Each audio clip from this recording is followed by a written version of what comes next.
Halo semuanya, perkenalkan nama saya Dapaud Gunawan Pasaribu. Saya berkuliah di Perguruan Tinggi Advent Surya Nusantara. Saya mengambil jurusan akuntansi. Dan saat ini saya tingkat 2 semester 4. Pada semester ini saya mengambil mata kuliah Roh Nubuat dan SGA yang dibimbing oleh Sir J. Sianipar. Dan saya akan membagikan sebuah tulisan Roh Nubuat dari Membina Pendidikan Sejati yang ditulis oleh Nyonya Ellen G. White. Judulnya Disiplin dalam Penderitaan. Semua orang dalam dunia ini yang memberikan pelayanan sejati kepada Allah ataupun kepada manusia menerima pelatihan persiapan dalam sekolah penderitaan. Semakin berat kepercayaan dan semakin tinggi pelayanan, maka akan semakin ketat ujiannya dan semakin berat disiplinnya. Kita boleh belajar dari pengalaman Yusuf dan Musa, Daniel serta Daud dan juga banyak nabi-nabi lainnya. Namun pada saat ini saya mau membagikan pelajaran tentang Daud dan juga Salomo, di mana kita tahu bahwa Daud awalnya dia bersahabat atau sangat akrab dengan Raja Saul pada masa mudanya.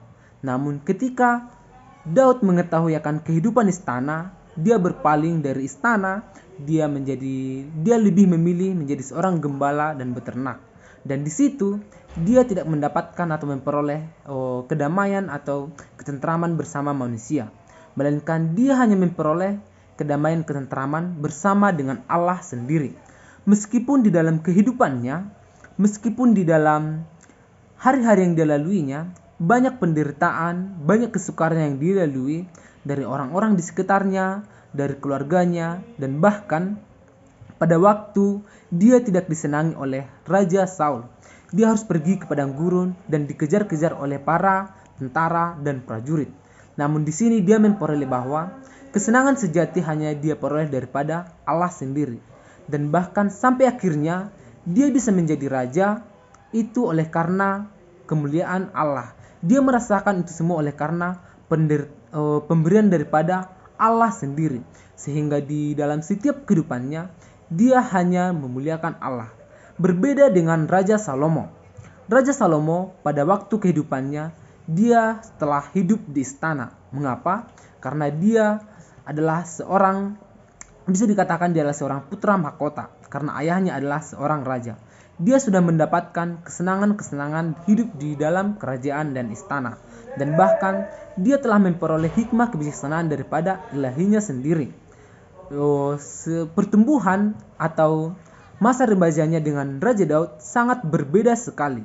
Itulah yang membuat Raja Salomo sering menjadi pemikir yang berpikir bahwa di dalam kehidupannya dia menjadi orang yang bermewah-mewah atau bermegah-megah.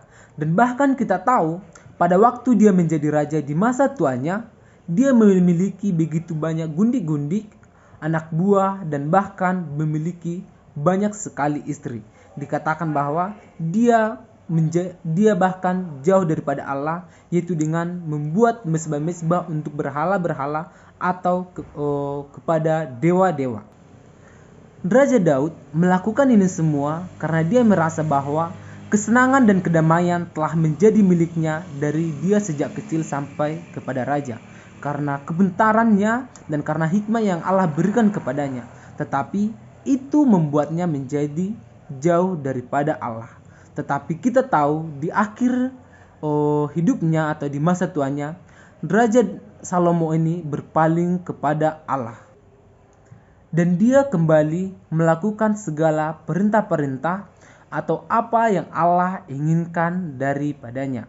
Dan kita tahu bahwa di masa tuanya ada banyak tulisan-tulisan hikmat yang Salomo berikan atau yang Salomo ingin sampaikan kepada kita orang-orang muda.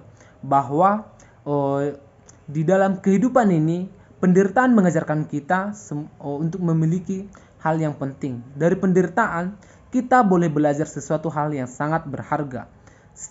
Sama halnya dengan Raja Daud, di mana dengan menderita atau dengan banyak persoalan masalah yang dihadapi, itu membuat dia semakin dekat kepada Allah. Sedangkan Raja Salomo dari kesenangan yang dia miliki atau dari kebahagiaan yang dia miliki di masa hidupnya, itu membuat dia jauh kepada Allah. Namun dari dua tokoh yang berbeda ini, kita memperoleh bahwa dua pelajaran berharga, bahwa di sini penderitaan tidak akan selamanya dijalani, melainkan kita akan memperoleh kebahagiaan. Dan juga kebahagiaan tidak akan selamanya kita peroleh, melainkan kita akan memperoleh sebuah penderitaan. Namun bila mana kita kembali berserah kepada Tuhan, maka kita akan memperoleh kebahagiaan itu juga.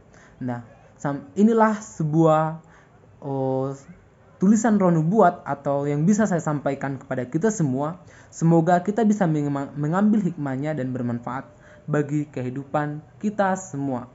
Shalom bagi kita. Terima kasih, Tuhan memberkati. Salam sejahtera bagi kita semua.